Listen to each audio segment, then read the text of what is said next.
Thank you, Shelley. Thank you, comrades.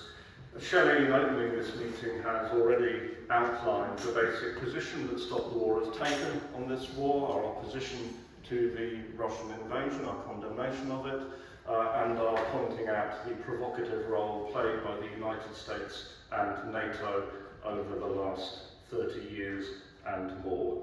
A war that is not justified, but has been provoked.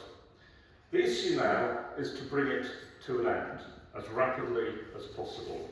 That is mandated, first of all, by the suffering of the Ukrainian people continuing. It is mandated by the hunger, danger of starvation arising in many parts of the world because of the war and the sanctions and the disruption to trade. It is mandated, above all, by the dangers of escalation and of this war becoming a still greater and more damaging conflict. Again, as has been said, such a peace should be possible. Zelensky himself has said Ukrainian neutrality would be almost certainly part of it. We can see the need for a recognition of the status of Crimea and a return to the Minsk agreements that were signed between Ukraine and Russia, perhaps with some variations, to deal with the problems of the national question in the Donbass and elsewhere. That peace is possible, but what we need are politicians who will work for it. What we've got is Johnson, Truss and Starmer. Now, let me say a word about the Tories first. Johnson and Truss are flying around the world trying to undermine any possibility of this war being brought to an end. If there's a flicker of negotiations, they hurry to stamp on it. If there's a sign of reasonableness, they come forth with provocation.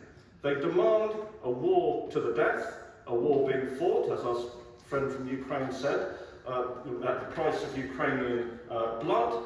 They want the war to continue until Russia is defeated, weakened, till Putin is overthrown, till it's a complete victory. All things which, if they can happen at all, can only happen after prolonged conflict.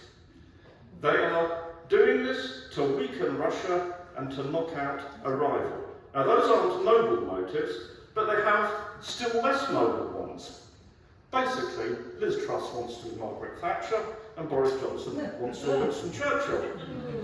Now, with Liz Truss, it's not going all that well. I don't actually see Margaret Thatcher flying over to Moscow on the eve of a war and insulting the foreign minister of the Russians by saying she would never recognise Russian sovereignty over Rostov and Voronezh, 2 cities deep in the Russian interior. So Liz Truss may have the hand, but she ain't got the head. And you can be sure, I think in 30 years' time there will not be statues of Liz Truss for the citizens to throw eggs at.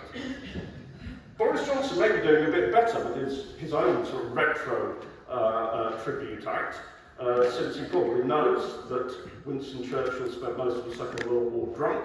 He fought with answers with a glass of champagne in one hand and a bottle of brandy in the other, and judging by the pictures coming out of Downing Street, Boris Johnson has at least got that aspect nailed.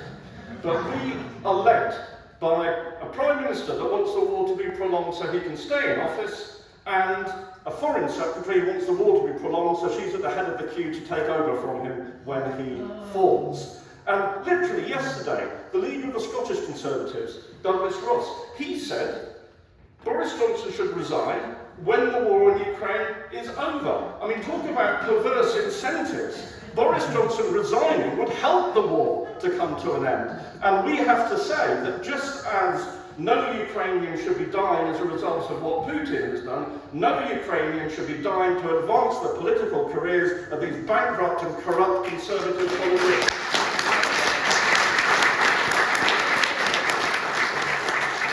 But it would be right just to leave matters with condemning the Tories, I'm afraid.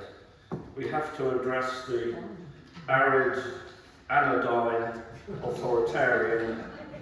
I don't really know how to describe him. He's not the leader of the opposition. As the one thing he does not do is oppose. All he ever says to the government is, me too. And that has applied in this case as well. Keir Starmer has backed the government unequivocally on the war. But I don't want to say he's been missing in action, because he's been doing his bit before the war even started. He attacked the Stop the War coalition as part of his general attempt to make up to the establishment and attack the left. He then told 11 Labour MPs that they would lose the whip unless they withdrew the names from the statement that criticised NATO and its role in the war, effectively silencing them. I mean, I remember when Dennis Skinner used to speak to meetings like this, he used to describe the House of Commons as the Palace of Varieties. Well, there's no bloody variety now, because you have, from government to opposition to the left, everyone is either supporting the war or has been intimidated into silence. And that's not the end of what Starmer's doing. You can now see posters, I've seen on social media. Labour's commitment to NATO is unshakable. Unshakable. Does that mean the support for the Afghan occupation, 20-year occupation, ended in humiliation? That was done under the NATO auspices. Is that unshakable? Support for the Libyan war that destroyed the Libyan state with consequences we live with to this day, is that unshakable? We have to say to Keir Starmer, you don't know things are unshakable until people try to shake them. And we are going to shake that commitment to NATO, because we know that is your down payment on being the next Tony Blair if and when you ever get into office.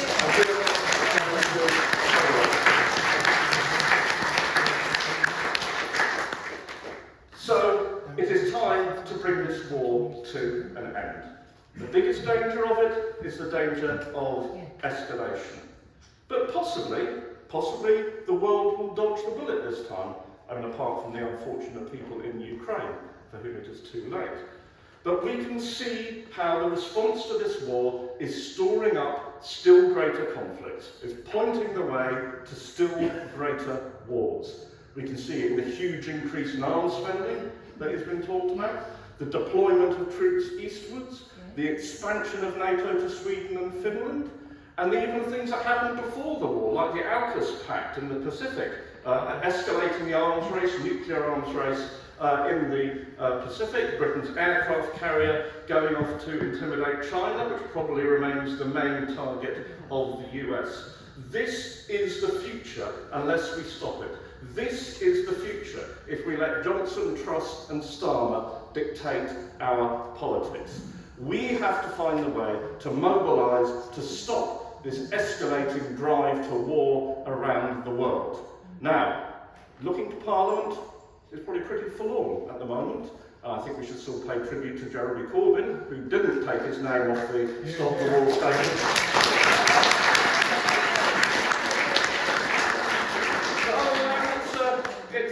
It's a bit bleak. So we have to take this in the parliamentary side. We have to take this onto the streets and into the workplaces. We have to say, as we can say, with more force about this war than ever about the wars in Iraq and Afghanistan that we oppose, this is impacting directly on the living standards of working people in Britain.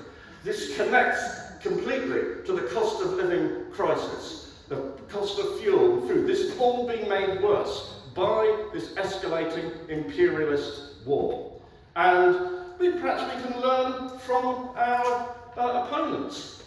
When the leaders of our MT, and one of them is here today, President Alex Gordon, are attacked in the media, it is not just for standing up for their members' jobs and pay and conditions, it is also because they do not echo the establishment line on the war in Ukraine. We need to learn from that and unite those struggles and build a mighty movement that can defeat Johnson, Starmer and Truss and put the British people on the side of peace. Thank you.